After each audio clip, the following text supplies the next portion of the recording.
Today is the 1st of December 2025. I thought it would be a suitable occasion to try another collective reading, which can be interpreted as a form of bibliomancy.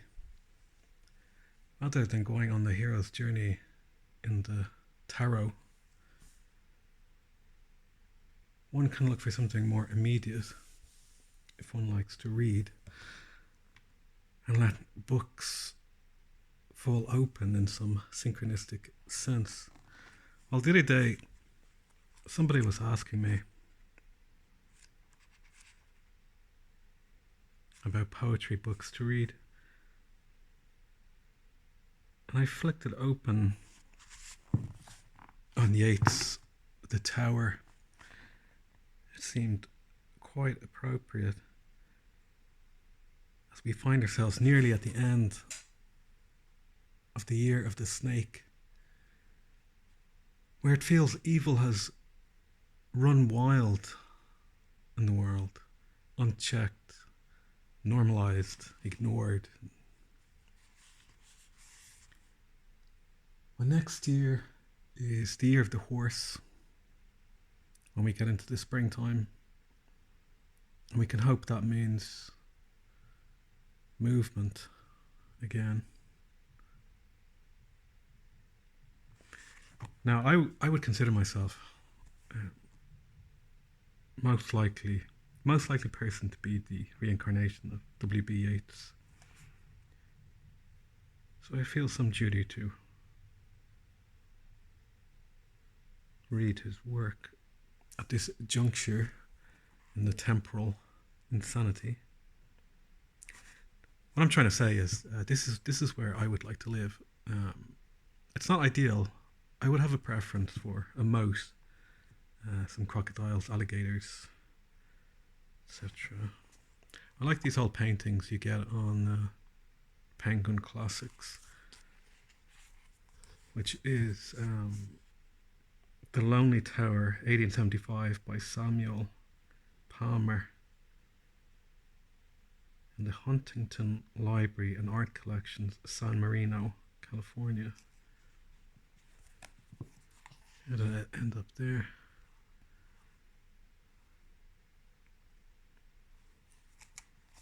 Well, what is the tower trying to tell us at this point? It feels the ultimate tower of all the lies are crumbling in the world and in our personal lives, as we have to come face to face with what has happened over the last 5 years. For all the people who gave their trust to the wrong people, and those of us who've lived through this quickening, this alchemical process, this grit in the oyster that makes the pearl, in this insane culture that surrounds us and dares us not to shout that the emperor has no clothes, in whatever country you live in. And what can we do but embrace the tower so we may begin yet again? And in our dreams we can sail to Byzantium. So let's have a read and see if anything synchronizes for us. I think it's important to spend some of your time every day doing long form thinking, to exercise your brain and prevent early onset dementia that will only be offset by being chipped and connected to the hive mind. So all the miracles of science bring us nothing but the pain of alienation from the natural world.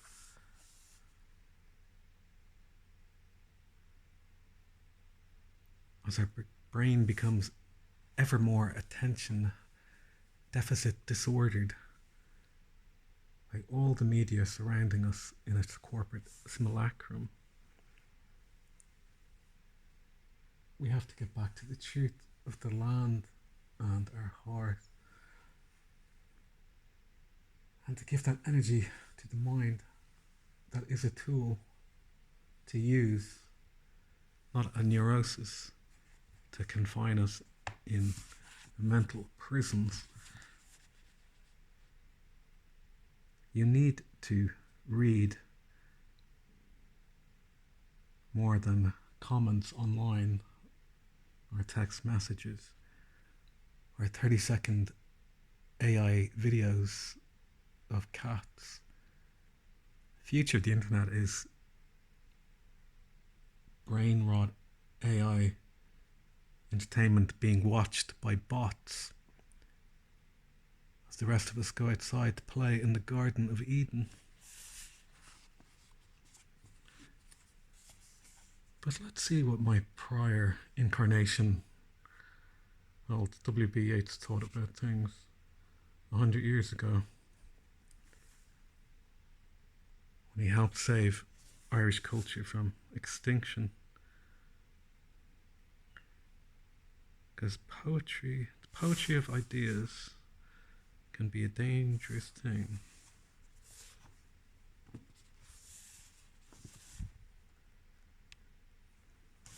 Okay, sailing to Byzantium. That is no country for old men, the young in one another's arms, birds in the trees, those dying generations at their song. The salmon falls, the mackerel crowded skis. Fish, flesh or fowl, commend all summer long. Whatever is begotten, born and dies, caught in that sensual music all neglect, monuments of unaging intellect.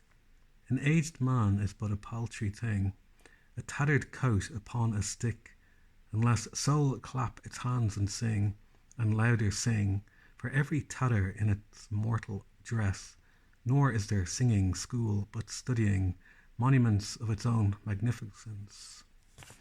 And therefore I have sailed the seas and come to the holy city of Byzantium, O sages standing in God's holy fire, as in the gold mosaic of a wall, come from the holy fire, burn in a gyre, and be the singing masters of my soul. Consume my heart away, sick with desire and fastened to a dying animal. It knows not what it is, and gather me into the artifice of eternity. One set of nature I shall never take, but bodily form from any natural thing, but such a form as Grecian goldsmiths make of hammered gold and gold enamelling, to keep a drowsy emperor awake, or set upon a golden bough to sing to lords and ladies of Byzantium of what is past or passing or to come.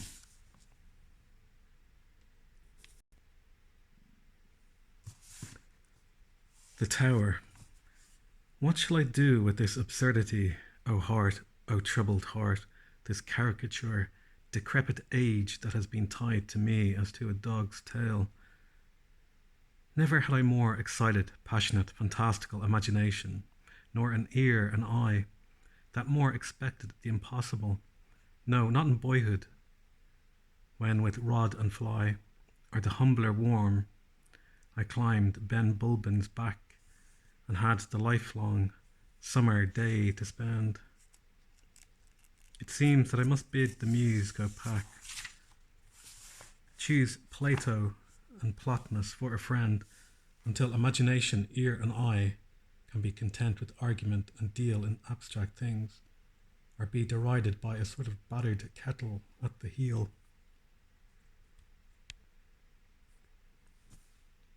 I pace upon the battlements and stare on the foundations of a house, or where tree like a sooty finger starts from the earth, and send imagination forth under the day's declining beam, and call images and memories from ruin or from ancient trees. For I would ask a question of them all.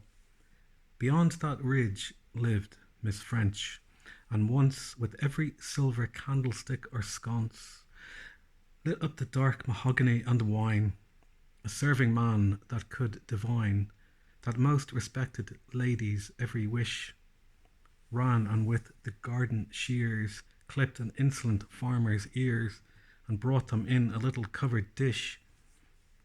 Some few remembered still, when I was young, a peasant girl commended by a song, who'd lived somewhere upon that rocky place, and praised the colour of her face, and had the greater joy in praising her, remembering that if walked she there, farmers jostled at the fair, so great a glory did the song confer. And certain men, being maddened by those rhymes, or else by toasting her a score of times, rose from the table and declared it right to test their fancy by their sight. But they mistook the brightness of the moon for the prosaic light of day. Music had driven their wits astray, and one was drowned in the great bog of Clun. Strange, but the man who made the song was blind. Yet now I have considered it, I find that nothing strange. The tragedy began with Homer, that was a blind man, and Helen has all living hearts betrayed. O made the moon and sunlight seem one inextricable beam. For if I triumph, I must make men mad, and I myself created Hanran, and drove him drunk or sober through the dawn from somewhere in the neighbouring cottages. Caught by an old man's juggleries, he stumbled, tumbled, fumbled to and fro, and had but broken knees for hire, and horrible splendour of desire. I thought it all out 20 years ago. Good fellows shuffled cards in an old bawn, and when that ancient ruffian's turn was on, he was so bewitched, the cards under his thumb, that all but the one card became a pack of hounds and not a pack of cards. And that he changed into a hare, Hanrahan rose in frenzy there, and followed up those baying creatures towards, I've forgotten what, enough. I must recall a man that neither love, nor music, nor an enemy's clipped ear could, he was so harried, cheer. A figure that was grown so fabulous, there's not a neighbour left to say, when he finished his dog's day, an ancient bankrupt master of this house. Before that ruin came, for centuries, rough men at arms, cross-garroted to the knees, or shod in iron, climbed the narrow stairs, and certain men at arms there were, whose images in the great memory stored, come with loud cry and panting breast to break upon a sleeper's rest. While their great wooden dice beat on the board, as I would question all who can, come old, necessitous, half-mounted man, and bring beauty's blind, rambling celebrant, the red man, the juggler sent, through God-forsaken meadows, Miss French, gifted with so fine an ear, the man drowned in a bog's mire, when mocking muses chose the country wench. Did all old men and women, rich and poor, who trod upon these rocks or passed this door, whether in public or in secret rage, as I do now against old age, but I found an answer in those eyes that are impatient to be gone. Go therefore, but leave Hanrahan, for I need all his mighty memories. Old Letcher with the love on every wind, bring up out of that deep considering mind all that you have discovered in the grave, for it is certain that you have reckoned up every unforeknown, unseeing plunge, lured by a softening eye, or by a touch or a sigh, into the labyrinth of another's being. Does the imagination dwell the most upon a woman won or woman lost? If on the lost admit you turned aside from a great labyrinth out of pride, cowardice, some silly over subtle thought, or anything called conscience once, and if that memory recur, the sun's under eclipse and the day blotted out. It is time that I wrote my will. I choose upstanding men that climb the streams until the fountain leap, and at dawn drop their cast at the side of dripping stone. I declare they shall inherit my pride, the pride of people that were bound neither to cause nor to state, neither to slaves that were spat on, nor to the tyrants that spat, the people of Burke and of Grattan, that gave, though free to refuse, pride like that of the morn, when the headlong light is loose, or of that fabulous horn, or that of the sudden shower, when all streams are dry, or that of the hour, when the swan must fix his eye upon a fading gleam, float out upon a long, last reach of glittering stream, and there sing his last song, and I declare my faith. I mock Plotinus' thought and cry in Plato's teeth. Death and life were not, till man made up the whole, made lock, stock, and barrel out of his bitter soul. Aye, sun and moon and star all, and further add to that, that being dead we rise, dream and so create, translunar paradise. I have prepared my peace, one learned Italian things, and the proud stones of Greece. Poets' imaginings and memories of love, memories of the words of women, all those things whereof man makes a superhuman mirror resembling a dream.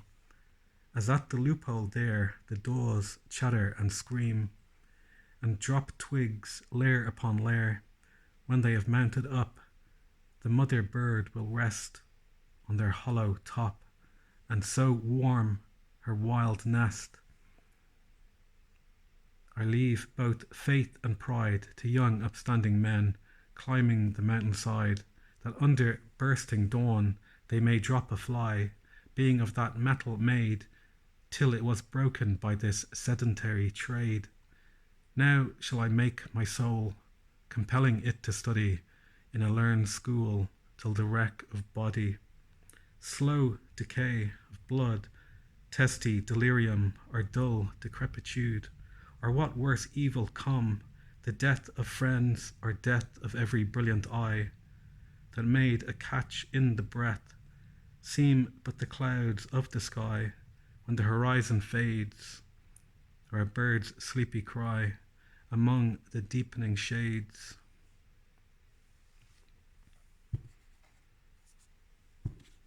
And we shall leave meditations in time of civil war for another time, as we say hello and goodbye to all the stories and dreams